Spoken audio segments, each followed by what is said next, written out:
శ్రీవారి లడ్డూల్లో జంతువుల కొవ్వు. ఇది మొత్తం కోటాను కోట్ల భక్తుల్ని అసలు ఏం జరిగిందనే ఒక భయంలోకి నెట్టేసినటువంటి ఒక దుష్ప్రచారంగా తేలిపోయింది. చంద్రబాబు నాయుడు గారు చేశారు. సిబిఐ క్లియర్గా ఛార్జ్షీట్లో చెప్పింది. అయినా ఆ ప్రచారం మాత్రం ఆగట్లేదే, అది మాత్రం కంటిన్యూ అవుతూనే ఉంది. మరి ఎట్లా దీని నుంచి బయటపడుతుంది మీ పార్టీ కానీ, మీ పార్టీ ముఖ్య నేతలు? అందులో మీ పేరు కూడా ప్రధానంగా చంద్రబాబు నాయుడు గారు పదే పదే ప్రస్తావిస్తూ ఉంటారు.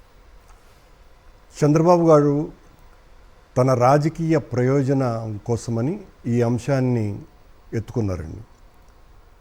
అసలు ఏమీ జరగకపోయినా అక్కడ నేను పేపర్లలో చూశాను అన్నటువంటి ఒక విషయాన్ని ప్రస్తావిస్తూ ఆయన సెప్టెంబర్ నెల 20వ తారీఖున కూటమి సమావేశంలో నెయ్యికి బదులుగా నెయ్యే లేకుండా లడ్డూలో యానిమల్ ఫ్యాట్ కలిపారు అనేటువంటి ప్రస్తావన ఆయన మాట్లాడడం జరిగింది. ఒక్కసారిగా మొత్తం ప్రపంచం అంతా కూడా నివ్వెరపోయింది. సాక్షాత్తు ముఖ్యమంత్రి స్థాయి అధికారి వ్యక్తే ఈ రకంగా మాట్లాడడం అన్న తర్వాత చాలామందిని ఆలోచింపజేసింది. వెంటనే దాని మీద మా సుబ్బారెడ్డి గారు కోర్టుకు వెళ్ళటము ఈ రకమైన ఇది జరుగుతూ ఉన్నది అని సుప్రీంకోర్టు ప్రధాన న్యాయమూర్తి, ఓ బాధ్యతాయుతమైనటువంటి పదవిలో ఉన్నటువంటి వ్యక్తి, అందున ముఖ్యమంత్రి అనాలోచితంగా ఈ రకమైనటువంటి ప్రకటన చేయటం సంస్కారమా, సభ్యత అని ప్రశ్నించి వారు సిబిఐ నేతృత్వంలో సిట్టును ఏర్పాటు చేయటం జరిగింది. అంతకు పూర్వం శ్యామలరావు గారు జూలై నెలలో తిప్పి పంపినటువంటి ట్యాంకర్లలో అడల్టరేషన్ జరిగింది అన్నటువంటి మాటను మాట్లాడినటువంటి వ్యక్తి. చంద్రబాబు గారు సెప్టెంబర్ 20వ తారీఖున యానిమల్ ఫ్యాట్ అన్న వెంటనే సెప్టెంబర్ 23వ తారీఖున దానికి వంత పాడుతూ ఆయన కూడా మాట్లాడడం జరిగింది. ఇవన్నీ కూడా మరింత గందరగోళానికి దారితీసే సుప్రీంకోర్టు చాలా స్పష్టమైనటువంటి ఆదేశాలు ఇచ్చింది. కానీ చంద్రబాబు గారు నిరంతరం రాజకీయ ప్రయోజనాల కోసమనే దేన్నైనా వాడుకునేటువంటి స్వభావం కలిగిన వ్యక్తి కనుక ఒక గొప్ప ఆయుధం దొరికింది మనకు. జగన్మోహన్ రెడ్డి గారిని రాజకీయంగా పూర్తిగా సమాధి చేయటానికి తిరుమల లడ్డు ఒక ఆయుధంగా మనం వాడవచ్చును అనేటువంటి ఒక కుత్సితమైనటువంటి ఆలోచనతో ఒక ప్రయోగం చేశాడు ఆయన. ఆ ప్రయోగమే తిరుమల లడ్డూలో ఆవు కొవ్వు కలిపారు అని వెనువెంటనే ఉప ముఖ్యమంత్రి పవన్ కళ్యాణ్ గారు కూడా దాన్ని సమర్థిస్తూ ఆవు కొవ్వే కాదు, పంది కొవ్వు, చేప నూనె కలిపారు. సాక్షాత్తు అయోధ్య రామజన్మభూమికే వెంకటేశ్వర స్వామి ఆలయం నుంచి ఈ పంది కొవ్వు, చేప నూనె తో తయారు చేసినటువంటి లడ్డూలను పంపించారు అని మరింత దారుణమైనటువంటి అపవాదుతో కూడిన ఆరోపణ ఆయన చేశారు. దాదాపు సంవత్సర కాలం సిట్ విచారణ 8 రాష్ట్రాలలో కొన్ని వందల మందిని విచారించి ఒక సమగ్రమైనటువంటి నివేదికను కోర్టుకు సమర్పించింది. ఏమని? ఇది ఎక్కడా కూడా రాజకీయ నాయకులకు ఇందులో ఏ సంబంధము లేదని మొట్టమొదటి అంశం. రెండవది, ఆవు కొవ్వు, పంది కొవ్వు, ఈ అనిమల్ ఫ్యాట్స్ ఏమాత్రము కలవలేదని. మూడవది, ఇది టీటీడీలో పనిచేస్తున్నటువంటి కొద్దిమంది అధికారులు అలాగే టెక్నికల్ ఎక్స్పర్ట్స్, సరఫరాదారులు కుమ్మక్కై చేసినటువంటి విషయము అని వాళ్ళు చాలా స్పష్టంగా పేర్కొనటం జరిగింది. కానీ సిబిఐ దీనికి మూలాలు లేకి వెళ్ళలే. దీనికి మూలాలు చంద్రబాబు సమయంలో దానికి విత్తనాలు పడ్డాయి. ఈ రోజున ఎవరైతే సిబిఐ సిట్ తను నేరస్తుడిగా ఒక డైరీని ప్రకటించిందో, ప్రీమియర్ డైరీ అన్నటువంటి సంస్థని, ఆ ప్రీమియర్ డైరీ చంద్రబాబు సమయంలో 80% పైగా నెయ్యిని వాళ్లే 300 రూపాయల కంటే తక్కువ ధరతో సరఫరా చేశారు. వాళ్లే ఇప్పుడు ప్రధానమైనటువంటి నిందితులు.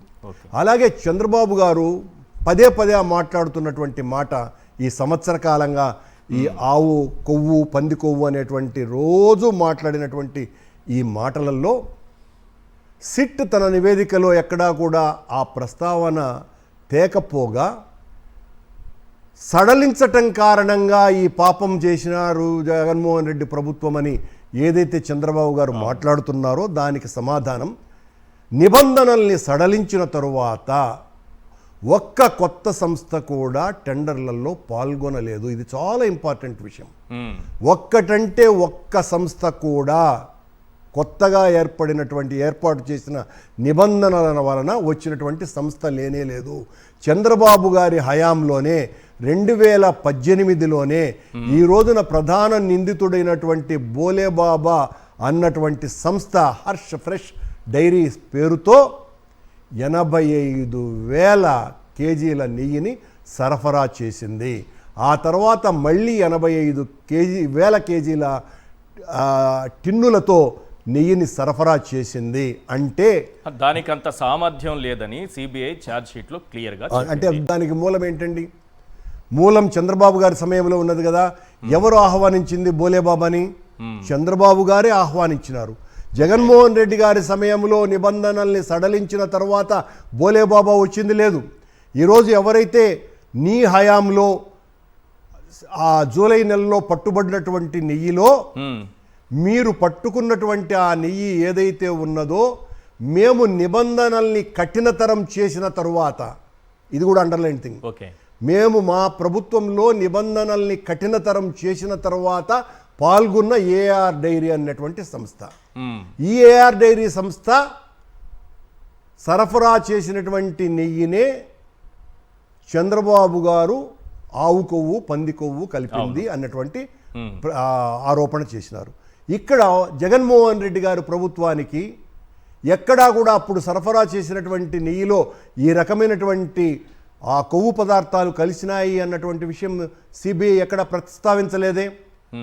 కానీ ఈ సంవత్సర కాలంగా ప్రతిరోజు చంద్రబాబు నాయుడు కావచ్చు, ఆయనను మోసేటువంటి పత్రికలు ప్రసార మాధ్యమాలు కావచ్చు, వీళ్ళంతా కూడా అనునిత్యము ఆవు కొవ్వు కలిపిందని, ఉదాహరణకు మా ఈఓ ధర్మారెడ్డిగా ఉన్నటువంటి వ్యక్తిని ఆయన్ను సిట్టు విచారణకు పిలిచినప్పుడు ఆయన అప్రూవర్గా మారిపోతున్నాడని వెంటనే ఆ ప్రసార మాధ్యమాలు, ఆయనకు కావాల్సిన ప్రసార మాధ్యమాలు గగ్గోలు పెట్టినాయి. ఆ సుబ్బారెడ్డి గారిని పిలవంగానే సుబ్బారెడ్డి గారికి చెమటలు గక్కినాయి అనేటువంటిది ప్రసారం చేసినాయి ఆ రోజంతా. నన్ను పిలిచినారు, నేను ఒక ప్రత్యేక ఆహ్వానితుడిని మాత్రమే. ప్రత్యేక ఆహ్వానితుడు అంటే అజాగళ స్థనానికి ఎంత మాంసపు కండలు ఉంటాయో అంతే పవర్ ఉంటుంది. నేను అందులో ప్రత్యేక ఆహ్వానితుడుగా టీటీడీ బోర్డులో ఉన్నటువంటి వాడిని. నన్ను పిలిచినప్పుడు గజగజ వణికిపోయినాడు కరుణాకర్ రెడ్డి అన్నటువంటి మాటలు రాసినారు. అంటే ఏంటి? దొంగలు దొరికిపోతున్నారు అన్నటువంటి విషయం రాసినటువంటి ఇదే ప్రసార మాధ్యమాలు, చంద్రబాబు మోసినటువంటి ప్రసార మాధ్యమాలు. ఎప్పుడైతే సిట్ తన నివేదికను ఇచ్చిందో ఆ నివేదికలో ఎక్కడా ఆవు కొవ్వు పంది కొవ్వు చేప నూనె కలవలేదు అన్నటువంటి విషయం ఎన్డీడీబీ చెప్పలేదు, ఎన్డీఆర్ఐ చెప్పలేదు అన్నటువంటి విషయాన్ని వాళ్ళు కేటగారికల్గా స్పష్టంగా నివేదికలో చెప్పిన తరువాత ఒక్కసారిగా ఈ ప్రసార మాధ్యమాలతో సహా చంద్రబాబు గారు, పవన్ కళ్యాణ్ గారు అందరూ కూడా ఇదే సిట్ మీద, ఇదే సిబిఐ మీద ప్రతిరోజు రాస్తున్నటువంటి మాటలు ఏంటి? ఒక్కసారిగా శత్రువు అయిపోయినారు. సరైన విచారణ జరపలేదు, లోతైన విచారణ జరపలేదు. దీనిపైన మేము ఏకసభ్య కమిషన్ వేసి మీ పేరుతో సహా కొన్ని పేర్లు చెప్పి వీళ్ళందరినీ దోషులుగా తేలుస్తాం, నిర్ధారిస్తామని అంటున్నారు. అదే చెప్పబోతున్నాం. ఈ 15 రోజుల పాటు నిరంతరాయంగా ఈ మా మీద దాడి చేస్తూ వచ్చినారు. ఏది? సిట్ మీదనే దాడి చేస్తూ వచ్చినారు. సిట్ సరైనటువంటి విచారణ చేయలేదు. సిట్ ఎవరి చేత నియమింపబడ్డది? ఎవరి ఇన్స్ట్రక్షన్తో ఉంచబడ్డది? సాక్షాత్తు ఈ దేశ సర్వోన్నత న్యాయస్థానం, సర్వోన్నత ప్రధాన న్యాయమూర్తి నియమించినటువంటి సంస్థ. ఆ సంస్థ చెప్పించినటువంటి రిపోర్టే మీకు నచ్చకపోతే దానిని అబ్జెక్ట్ చేసేటువంటి అధికారం ముఖ్యమంత్రికి లేదు.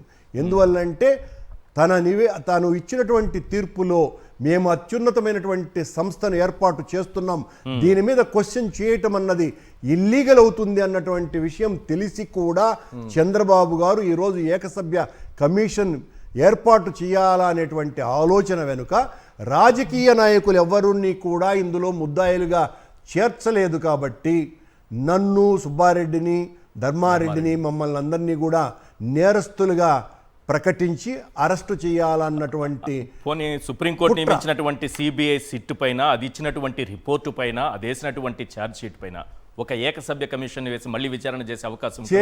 చట్టపరంగా చేసేటువంటి అధికారమే ముఖ్యమంత్రికి లేదండి.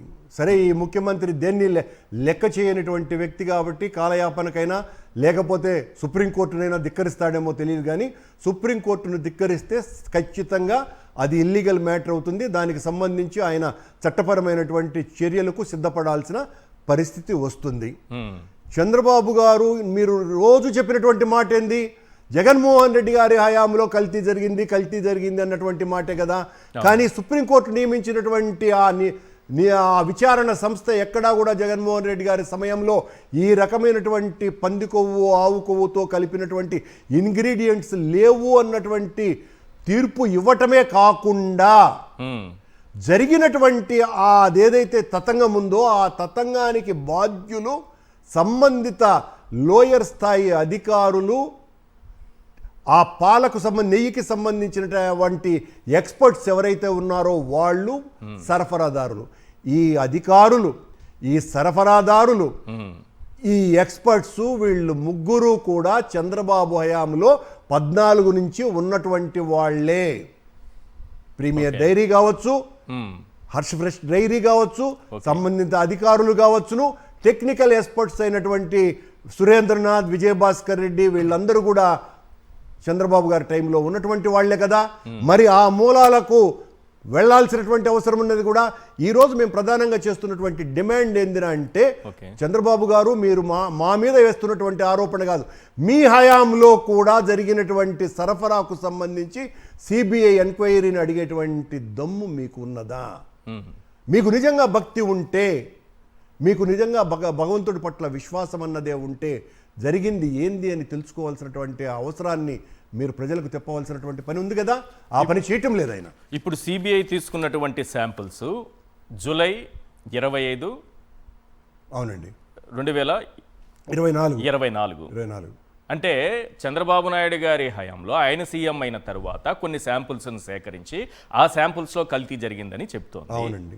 మరి ఎవరు దోషులుగా నిలబడాలి? 100% చంద్రబాబు ప్రభుత్వమే దోషండి. మామూలుగా టీటీడీలో ఉన్నటువంటి నెయ్యికి సంబంధించిన నిర్ధారణ పరీక్షలకు సంబంధించిన ఉన్న మిషనరీలో మా ప్రభుత్వంలో కూడా 18 ట్యాంకర్లు రిజెక్ట్ కాబడ్డాయి. అంతకు పూర్వం చంద్రబాబు సమయంలో కూడా 14 ట్యాంకర్లు రిజెక్ట్ కాబడ్డాయి. కాబట్టప్పుడు ఎప్పుడు కూడా ఇలాంటివి ఇంగ్రీడియంట్స్ ఉన్నాయి అన్నటువంటి విషయాన్ని ఎప్పుడు కూడా వాళ్ళు తేల్చలేదు.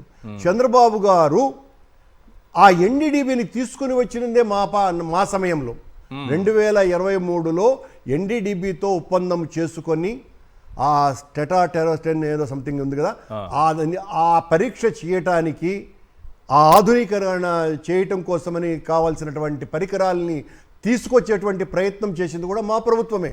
అంటే ఎంత బాధ్యతాయుతంగా మేము వ్యవహరించినాము అనడానికి అదొక ఉదాహరణ.